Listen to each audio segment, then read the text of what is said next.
Hello, and welcome to another episode of eDiscovery Chicks, the podcast about all things eDiscovery and legal tech, hosted by two gals who've both had a hell of a day. Anyways, we are your hosts. That's Bree. And that's Angie. And we're joined by two other gals who have also had a hell of a day or / month. But we're all happy to be here with you guys having part 2 of our review chit chat.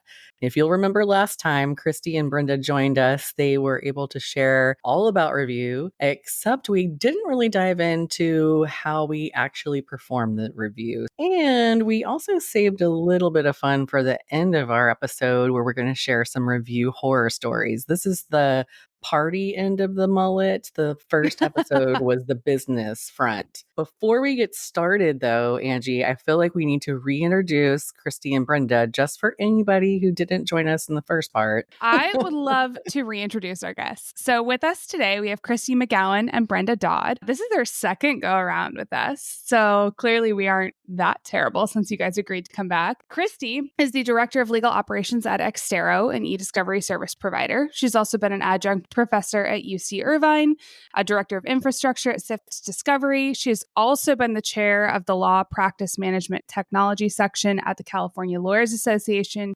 And as if all of that was not enough, she has also founded her own e-discovery company, eDiscovery Litigation Specialists. Welcome, Christi. And we also have Brenda. So Brenda is the Director of Product Management at Extero. She's an innovative certified e-discovery specialist with over 30 years of experience in the industry. She's very passionate about creating solutions that address complex legal challenges and leverages her unique combination of legal and technical experience. By doing that, she has helped law firms, corporations, and government entities successfully implement technology for cost-effective and efficient management and review of ESI. Christi, Brenda, welcome back. We are thrilled to have you and excited to talk to you again. We are happy to be back. I don't know if Brenda is, but I am.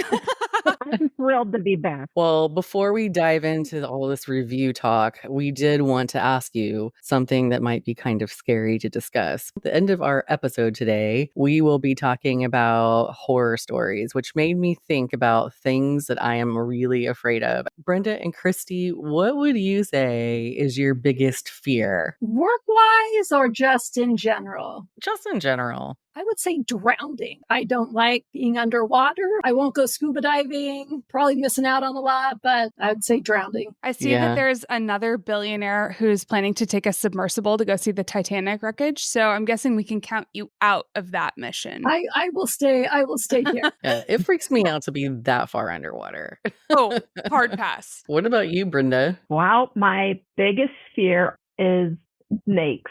And I have a story. So I'm so terrified of snakes to the point where I can't even speak when I see one. So a few weeks back, a snake, I actually was turned around and there was a snake by my pool. And I pointed and tried to say something, but all that came out was, my husband thought I was having a stroke. I'm so terrified of snakes. Oh my gosh. What about you, Angie? Eye level spiders, like spiders at eye level. Like, I don't know why they ever need to be that close to my face, but I feel like my stomach falls out of my butt every time I see a spider like at eye level. It's just crawling towards you. Ugh, shudder. It's funny because my biggest fear is also spiders. And I have a friend who knows that I'm so terrified of spiders. And she called me one night and she was like, "You will never believe what just happened to me." And I said, "What?" She said that there was a spider running across her wall and she was trying to kill it with hairspray. No. And so what she did is that she hit it with her shoe, and when she did, all these babies came out. And she then sprayed her hairspray on the babies, and she's like, "Now I have all these dead spiders all over my wall, and I want to die. I want to move out. Can you help me?" I'm like, "No." I'm going to Oh, have to burn your house down. oh, That is terrible. I want to throw up. Yeah. That It is is. so horrible. So I was afraid of spiders, but now I'm like super afraid of pregnant spiders with babies in them. Ugh. So, just to be specific. Oh. Oh my No, gosh. thank you. No, thanks. Oh, All right, God. enough about Okay. that. So we're going to transition us. This is not a smooth transition. This is a hard left from spiders. So we have talked about all the various forms of data and tools that we would use to process it and make it available for review by an individual or by a team. I want to break down some of these terms for our listeners. Brenda, do you think you could give us a little bit more information on what do we mean when we talk about fields, metadata, content, culling, sorting? What is the review team actually doing with respect to those things? The review team may not ever really get a good understanding of processing, right? But the terms that are really important to the review team are fields, metadata, right?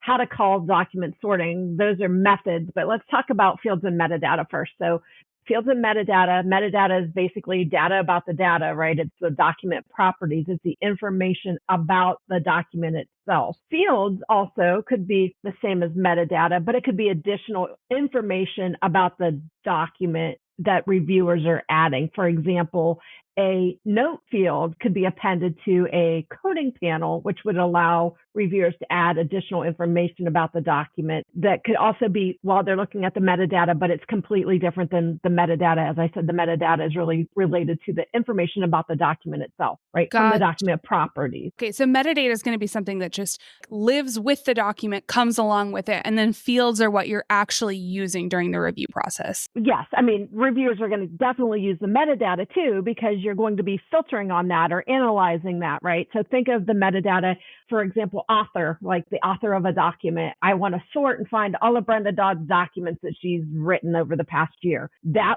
would be filtering on a metadata field. Gotcha. And so how can reviewers use fields and metadata to review more efficiently? And specifically, like how might they use it to cull down their data? Great point. So metadata is so valuable when it comes to culling information, right? So think of if you didn't have that information, take my example of the author field, it would be very, very difficult to find all of the documents that were authored by Brenda, right? So being able to use a review tool that you can not only visualize those fields of information, but be able to search and filter and quickly get to that source of information that you're looking for is just an invaluable tool for the reviewers. How might you use this in practice, like especially when it comes to finding things that are privileged, for example? From a privilege perspective, think of it as looking for specific information about whose content may be privileged. So looking for email senders, recipients, the domains, the law firm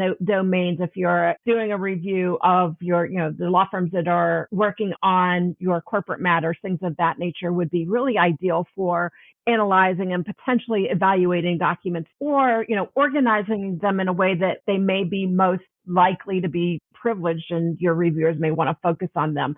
So metadata in that sense is a great way to kind of call that information down or get to it rather quickly. There's other methods too. So for example, I've used review tools where you can pre-classify data during the processing that will populate a field, right? It's not the metadata, but it's going to populate a field that could say this document's potentially privileged. And that's also an invaluable tool for the reviewer. You're really looking to get to the most relevant data quickly as possible without having Angie, you know this because you're often paying the bills of your reviewers, right? You don't want to have them waste time looking at documents that are just not relevant or responsive to the issue at hand. So having ththese tools and being able to filter on metadata or fields is extremely valuable to cut to the chase. Let's just get rid of the junk and focus on what that is. You want to think of that metadata as information you're not generally going to see on the face of the document, right? Some of that information is just not generally available if you're looking at a Word document. So what's an example of that? Who is the author of that Word document? Is it Angie? Is it Bree? Is Angie a lawyer within the company? Okay, let's find documents where Angie is the author. Those are privileged. Those are work product. So just think of things like that as you're going through this process of what information can I not see on the face of the document? That's the metadata you want to focus on, because you can see the to and the from. That's in the email or that's on the document. What can't you see? We had a case where the latitude and longitude of a photo was super critical. Where was this person standing when they took this picture? That's not on the face of the document. That is on the metadata. So just think of things like that as you're doing your review of documents of what can't I see? Yeah. And I think that's such a critical point. And sort of in that same vein, when people imagine doc review, what comes to mind is often actual Word documents or emails and things like that. But what other data sources might we review? I mean, these days, that's a pretty wide open question, right? Because think of all the various data sources or the applications that we use in our everyday life to just conduct business, or social life, social media files. Those are becoming more and more popular for collections that ultimately need to be reviewed. Even organizations use what we, social media sites to some regard, right? Christy and I, we chat with each other all day long through Google Chat. Those are different than an email, but they still need to be reviewed. What about audio and video files, which could be pretty complex when it comes to, how are we going to review these? Is the tool available to actually see and hear it, but also extract that text so that you can then search and filter on it so that the reviewer can find it. Every day, I feel like a new data type gets introduced or asked of me, hey, Brenda, can we process or can we ingest this data type? It's just constantly changing. What are some fun new data types that you've seen come across your desk? I've actually got one, but it's not fun and it's not new, but it's something that we haven't really figured out how to address them, which is structured data. And I kind of talked about that on the last call we had. How do you deal with these large volume of data that's coming out of systems? Because every corporation like yours, Angie, is dealing with data on spreadsheets, right? It's all coming out of a platform. It's all exported into Excel. That's all structured data. How do you handle it? How do you analyze it? How do you get to what you need? Those are too large to put into a platform that's going to allow you to see them. You drop them into Microsoft Access. How do I get what I need in this Excel without it crashing? I think it's been fun too to see the developments that have been made for data sources that we were able to get before, but they didn't look so hot, like chats. Now they look so much better and they're more palatable for reviewers. I personally think that's fun, but of course I'm an e-discovery nerd, so. I think that's super fun too. Not only is it amazing, but it's essential for the reviewer, right? You're not getting the full context of what is actually being said or the meaning behind it, right? What if you just part of a conversation where I am saying something to, say, Bree that looks like it could be problematic because I said something nasty and gave her the thumbs down emoji when Brenda. Actually we were talking about something completely different, but you didn't get the full text of the conversation. Context is critical. Isn't that what lawyers like? They're like, I only want the piece of this. I don't want the whole story. Oh, yeah. No, we want the clickbait. Well, it depends on what side you're on. That's not the whole story. I like what this says right here. Yeah, but doesn't that go against what you learn? One of the first things you learn: don't ever ask a question you don't know the answer to. Well, if you don't have the full context, you're not going to be able to know the answer to that question. Absolutely. Well, and the federal rules of evidence will allow you to move to complete the picture. Basically, if you introduce evidence that is kind of incomplete in a way, you can be like, "Hey, court, we gotta let in the full picture here." The record of completeness. Yeah. So that brings up a whole nother. You said, what are the new things that we're talking about? One of the things that's really hot in the industry is the concept of modern attachments, or those linked documents that you get a hyperlink to them in an email or a chat. How do you collect them? Are you collecting them? Should you be collecting them? If you're collecting them, what version should they be collected? My personal opinion, without those documents and seeing that relationship, you can't review in context. You don't know the whole story. So before we kind of go on to the next topic, I thought it might be helpful to explain OCR at this point. When we're looking in a review and we're searching for documents, whether it's culling down with the metadata fields or we're running search terms through the documents or data itself, a lot of what we're pulling back are hits for what's in the content of the document. And we can only pull that back if it's searchable. Brenda and Christi, for that matter, can you guys explain what OCR is and when it comes into play, and maybe give us some tips of how you've seen it work best? Definitely today we're dealing with a lot of native documents. Unlike, when I started out 30 some years ago, well, we didn't even have computers to actually review documents. I'm just kidding. We were close to that though, but making sure that documents were OCR'd was really imperative back then because we were scanning paper, right? Paper didn't automatically have the text. You'd have to scan it to extract all of that text to be able to search it. Fortunately, today, where I was going with this is a lot of our documents are coming natively, meaning it's the actual document. It comes with the text inherent with it. That's not to say that there's not documents today that are not searchable, right? So think of a PDF, a pure image PDF that you can't, extract, you can't hover over it, you can't search it, you can't do anything. Documents like that would need to be OCR'd because if you don't have OCR, if you don't have the text for you hit the nail on the head. You can't search it. I'm going to also go back to, it takes a little bit further than OCR too. So OCRing means we're going to extract the text that's not already available and make it available so that your reviewers can search on it. But there's also I'm going to go back to my audio video, you're not extracting that or transcribing that. That also can't be searchable. OCRing and transcribing information is very important from a reviewer's perspective. When you're producing documents, and Christi, I was thinking maybe you'd want to take on this. After the review and you're producing documents, you always have to give the other side of the text. And without the text, that's really useless. Yeah, I'm going to add to that. What is OCR? Because who is sitting here is like, what does that mean? That is, when I was teaching, that would actually be one of my first questions. And I'd have paralegal students or soon-to-be students sitting there going, I don't know. Pick me, teacher. What is it, Angie? Optical character recognition. Yes, it is. Which is different. Which is different than extracting text. Do I get a gold star? You get a strawberry margarita popsicle. My whole day just turned around.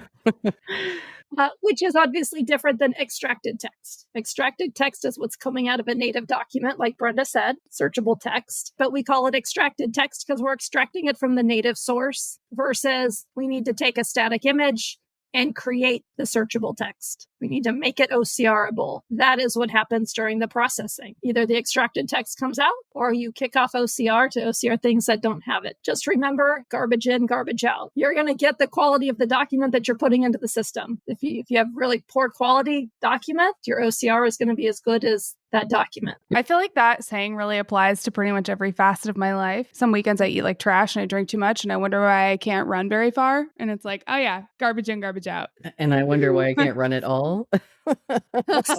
Well, we've talked about what we're reviewing in the first place. And I think we've established what the content is, what the metadata is, what the fields are, and how they work in our review platform. Just a side note for OCR, it's very helpful when you are using a review tool that you are able to identify which documents do not have searchable text so you can make very intelligent decisions about what you actually process and run OCR on to make them searchable. But now that we're actually looking at our data and we are beginning our review for whatever the reason is, I know that we need to communicate with one another documents that we find that are responsive or privileged or have some other type of relevance for our matter.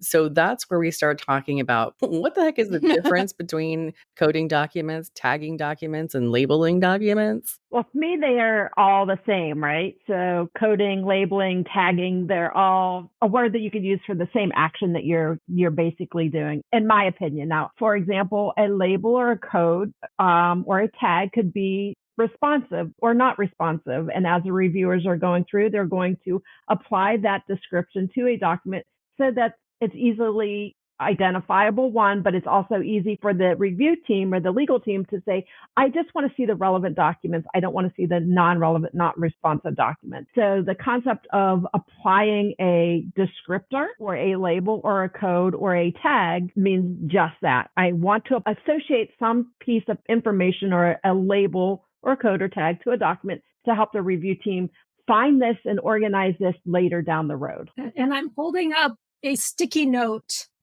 And those who have been in this a long time. Oh God, I'm getting flashbacks. This is the old coding, tagging, labeling. Oh my God. I remember going to do doc review as like a little baby associate before we really had e-discovery software. And it was like, you would go through the boxes of paper documents, put your Post-its on it, and then the like photocopying vendor would come and photocopy anything with a Post-it on it. Oh, Yeah. Well, in misery. those days, so we're going to talk about horror stories up here in a moment, but in those days, a horror story was like if you bought the cheap sticky notes that the adhesive like wore off and fell off your documents. That's also a problem. All right. Well, I know that Christy is coding panel guru. Do you have any tips or tricks to share about coding panes and that type of workflow? Yeah. And the clients that I work with, I show my kind of my standard template, right? And Angie has seen it. I sure have. We love it. You have to have templates set up. That is going to create your consistency, and not just a template that says, oh, this is for Angie, this is for Bree, this is for Brenda. No, one that's going to work across your litigation matter, no matter who's in it, no matter if outside counsel's in it, no matter if Angie or a paralegal are in it, that someone doesn't have to go start changing labels or adding new labels. You want to create consistency. And that consistency allows you to do things like create coding rules. If this, then that. If you're tagging for privilege, you must tag a privilege reason. If you're tagging to redact, you must tag for a redaction reason, because those are the basis for your privilege log. I was going to ask Ann Christi, why must we tag all of these things for privilege?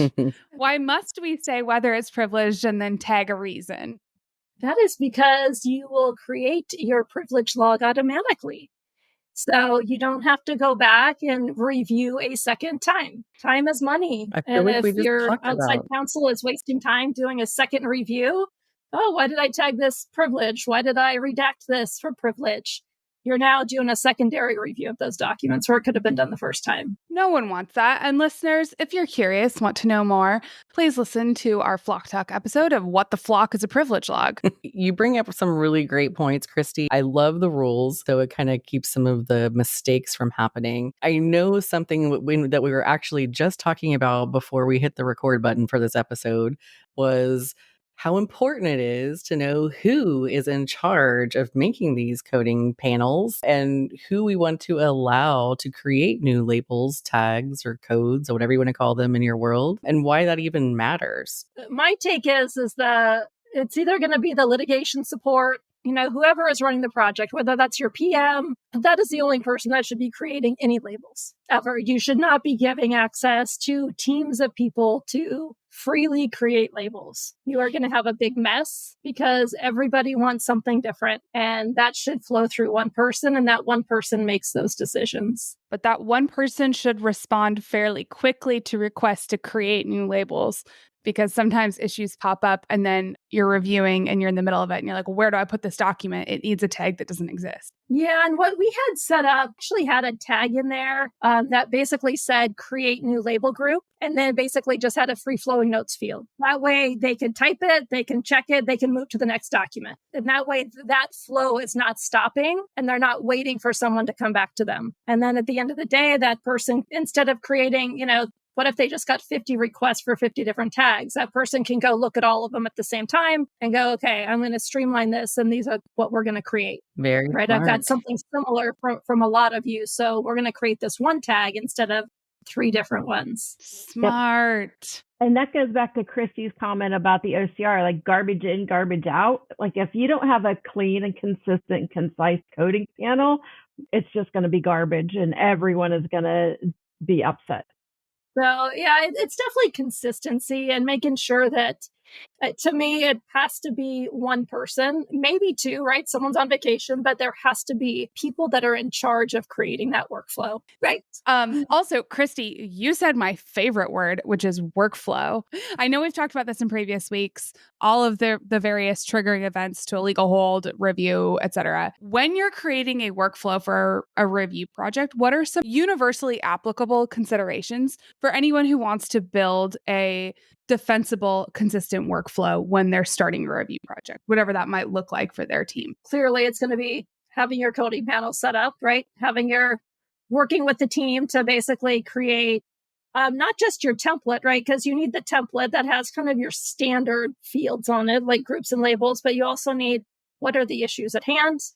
Who are my witnesses, right? Let's kind of get an understanding of what they're going to be tagging to, creating a review memorandum. We talked about that on the last one. That is critical to that review project. Nothing happens without that. You're not moving forward. You're not going to second base. It stops there. You have to have a review memo. What are these people doing? What are they tagging to? Why are they tagging it to that tag? What does that mean to them? What it means to one reviewer is not what it means to the second reviewer. So having a very clear, defined, this is, if you're tagging to this is why. Having that prepared, again, it's usually one of the attorneys, either the closest associate to the case, preferably the partner, but right, you definitely need someone that understands the case. And ESI protocol, to me, this is important because you're making decisions on things like if the parent is responsive, the attachment is not, are they going together in a production? Or are they going to get slip sheeted? Those are things that are very important when you're setting up a review of how are we going to set up the rules to kind of create these stages, right? Workflow stages, which is, it flows from stage 1 to stage 2 to stage 3 to stage 4. And that's going to depend on, is the family coming with it or is it not? How am I going to create my workflow is going to be based on that protocol. I mean, you've mentioned a couple really key things, but in terms of creating an efficient, defensible, strategic review, talk to me about some communication that's really critical to have between the different team members to make that happen. Well, it's going to be who is going to be running the review, right? Let's start with who's running the review. The project manager is usually the one that's going to be, going through doing their QC. They're going to be talking to the review team and saying, these are the inconsistencies that I'm finding, either sending them back for a secondary QC, fixing them. But it's always going to be the project manager, in my opinion, that is going to be the one driving that communication, whether it's with the client, whether it's with the attorneys in-house, the paralegals. It's that project manager that you got to have one source of communication. It is super critical that person has good communication skills. They've got good database skills, being able to really step in, run a review project under a project plan. That might be another one that this person's going to have. You're setting deadlines all the time, right? They're court mandated deadlines. Where does that information go? We've got depositions coming up. I need a review team to review these, get them ready. And it's not right. It's not just internally. I've got to get them out to get depo binders done. It's all sorts of pieces. It's calendaring. It's making sure that PM is very much aware of litigation deadlines. Yeah, I think one of the things I've seen worked really well is to have somebody at the end of the week going through, sending an email saying, here are the common issues, here are upcoming deadlines, here are the things we should be looking for. It really helped everyone row in the same direction throughout the project, and having that like one person who was really plugged in, like had their fingers in all the pots, was so critical. And this is where we used to have a Teams channel where each review project had a Teams channel, right? So all the reviewers felt that they could drop their information in there, and that PM would basically go in there and be able to respond. You don't want that going to an email, because now nobody has visibility, because they may have picked up on a key issue that now this PM is going to go, oh, now I've got to go maybe create another tag, or maybe we need to address this with the team. We've kind of hit all the high points of review. Should we let's move on to some horror stories. So I think Bree and I are both dying to know some of your stories of reviews gone wrong. And of course, we will change all names to protect the innocent, but can you just share some things that have gone terribly wrong, some obstacles you've had to overcome? Nothing went wrong other than the fact that where the review was taking place was a big problem. So many years ago, I worked for a company that staffed review projects. We had this major project going on, and it was at a location here in the Pittsburgh area. I had to line up like 30, 40 reviewers, finally got them all staffed and told them where to be. And we get out to the location, and as we're walking in, we're assembling in like the lobby. Someone comes out and hands us all these hazmat suits and expected our reviewers to wear these hazmat suits because the documents could not leave the building, so they had to be reviewed there on site. And needless to say, the next morning, guess how many reviewers showed up to review documents? Ooh. Not a single one. Oh, I had a professor in college. I took one of those like classic undergrad classes called The Planets, and said this thing on day one where he was like, if I told you today, if all of you showed up, like I'm going to shoot one of you and you will die, how many of you would come to class tomorrow? And this is a class of like maybe 200 people. And everyone was like, no, Nope. not going. Nope. Yeah, Wow. it was crazy. That's like one of those I did not sign up for this shit moments. Yeah, right. Goods not as advertised. That was definitely the attitude. But I don't even know if we made it through the day. Right? I think most of them, by the time we broke for lunch, everyone had already hightailed it out of there. Yeah. Why were the hazmat suits necessary? Are these like radioactive? Yeah, there was areas within the building that had radioactive content, so you had to be protected. Like they actually had lines on the floors where you couldn't you literally could not walk past that line unless you had your suit on. Wow. Oh, my shit. Okay. Yeah, I'd probably pass on that too. Yeah. Yep. Good. I like my organs where they are. Thank you very much. Exactly. What about you, Christy? I know you've got a few horror stories under your belt. I do. I've got a couple. Well, kind of a lot, but it was my first time ever being an expert witness in a case. And I had spent years on this case. And it was a case that the client was like, oh, we collected, we just got PDFs, but we need to know who authored this document, right? Totally key to what we're talking about right now. And I'm like, well, where's the natives? Like, let's get the natives. Let's evaluate when the document was created, because you can't tell. A lot of fighting. Eventually, we got all the native documents. It totally proved what we wanted was the document was created way before the PDF. So I was able to go in, testify to the metadata. What does it mean? What does that date mean? We ended up winning. We won the case. And I was super excited. I came home. And we had a big review project starting the next day. And it was a Friday night. I remember this very clearly. It was Friday night. No. And a client was like, we had a 1 million document review project starting the next day. A bunch of reviewers lined up. And we had an old database. We had 2 databases for this client. And one of them was just their test database that we were like making sure the labels had been brought over, right? It was just kind of like just the holding place. And I'm like, let me get this out of the system so they're not seeing it. And instead of clicking on that database, I clicked on the original the database that the 1 million documents were in. That was ready to go, by the way, ready to get reviewers in and start the next morning. And I deleted it. I deleted a database. I'm sweating. I'm sweating. This is like face level spiders. I'm actually doing it right now. I'm actually like, that moment is coming back right now. Oh my God. And I sat there and it asks you, are you sure? I'm like, yes, I'm sure I want to delete it.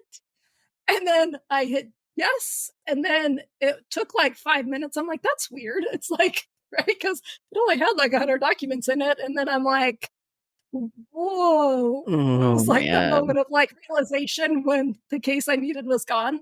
And I sat there and you laughed, Angie, but I actually did go get a drink. And I came back. I was too. I'm like, that just ruined my weekend. That's exactly what I thought. I'm like, well, my weekend's over. So let me cancel all my plans. Yeah. I know what I'm going to be doing this weekend. It's one of those things where something like really terrible happens and you just kind of sit there for a second and freeze and then go, well, right. Like the milk is spilled. Who do I need to start calling? Right. That just makes my stomach. I think I got an ulcer after that. That was the worst. But I have another one of a client that decided to self-collect. No. Yeah. And I will always tell clients, and I have for so long, the pitfalls of self-collection are real, right? Because, and some are intentional and some are not.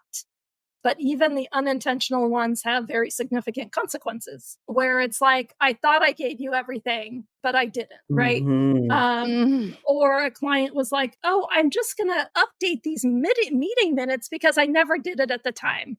No, Right. Oh, no, no. sir. Yeah. No, no. So the first one where it's like the client didn't give us everything, we get into arbitration and basically the other side has it and they were just sitting there. They knew it. They knew we hadn't turned everything over. They were just Ugh. sitting there waiting to say, you failed to disclose all these documents. Why didn't you turn them over? And you're just sitting there just like, what the F? Right? It's like, I hate the moment of surprise, the element of surprise. Yes. Right? It makes me want to vomit. And I'm sitting there and I'm looking at the client. Where do you go now? Like, what do you even say? And of course, he's like, oh, I didn't do it on purpose, but it had real consequences. Yeah. And he ended up getting sanctioned. I was going to say, it's like, well, yeah, your intent doesn't necessarily matter. It's, Right. did you do a reasonable job of collecting? And Right. then as the lawyer, you're kind of freaking out because you've Right. got you have a responsibility to ensure that you have done your due diligence to produce that stuff, and you can Right. get in trouble if you haven't dotted your I's and crossed your T's. Thank God this was before the rules of conduct have changed. Things were a lot slipperier back then. Like, Yeah, and I'm- now like I can't imagine. I mean, I'm not at a firm anymore, but I can't imagine certifying discovery responses and Right. without having verified that my client had actually done a reasonable job of looking for all the information that was responsive. Mhm. I can't imagine that. You can only do so much though, right? Yeah. It's like even with a questionnaire, things slip through the cracks and clients are like, oh, I forgot about that old cell phone that still has a lot of data on it. No, Right? I forgot to whoopsie. give you that, which I've had that as well. Oh, you've got like 5 old phones sitting in a drawer. Oh, Wicked.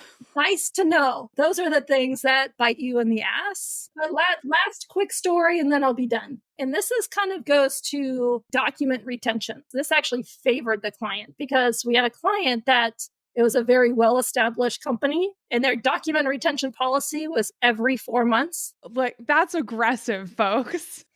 Guess what? It was followed. Nothing on hold was, gone, but right, anything else, gone. And they followed it, and they followed it for years.